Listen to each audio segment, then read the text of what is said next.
మీరే చెప్తున్నారు కదా ఇది రెఫరెండం అనుకుని మాకు ఓట్లేయిందని మీకు చూపిస్తారు ప్రజలు ఇప్పుడిగా మీ సంగతి చూపిస్తారు బోనస్ ఇవ్వకపోతే మిమ్మల్ని ఎట్లా బోగస్ అని చెప్పి మీకు ఎట్లా బుద్ధి పెట్టాను కరువు కాల్చి వాత పెట్టానో పెడతారు మీకు ఇప్పుడు దానికి ఎలక్షన్ కూడా అడ్డం రాదు అది కూడా నేను చెప్తా ఉన్నా ఎలక్షన్ కమిషన్ మీరు రాయాలి ఎలక్షన్ కమిషన్ మీరు చిత్తశుద్ధి ఉంటే రాయాలి మాకు బోనస్ ఇచ్చేది ఉంది రైతాంగానికి ప్రకటించడం పర్మిషన్ ఇవ్వనాలి ఒకవేళ ఇయ్యరు ఏ రైతు ఎంతనో లెక్క పెట్టు ఎలక్షన్ కమిషన్ అడ్డం వస్తే 13 తారీఖు నాడు పోలింగ్ అయిపోతుంది ఆ తర్వాత ఇవ్వండి ఏ రైతు ఎంతనో అకౌంట్ ఫర్ చేయండి మిమ్మల్ని వదిలిపెట్టం బీఆర్ఎస్ మిమ్మల్ని వెంటాడుతుంది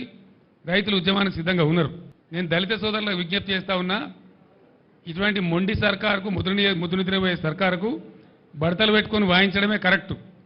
వీళ్ళని గ్రామాలలో ఇప్పుడు పార్లమెంట్ ఎలక్షన్లు వస్తే నిలదీయండి గీత గీయండి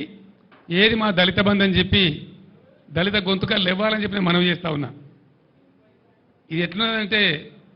అన్నవస్త్రం ఇస్తారని పోతే ఉన్నవస్త్రం ఊడ్చిపోయింది అన్నట్టు 10 లక్షలు కాదు 12 లక్షలు ఇస్తారా ఆశపడి మీకు ఓటేస్తే ఇలా మీరు చేసిన దందా ఏంది 10 లక్షలు లేదు పాత శాంక్షన్ లేదు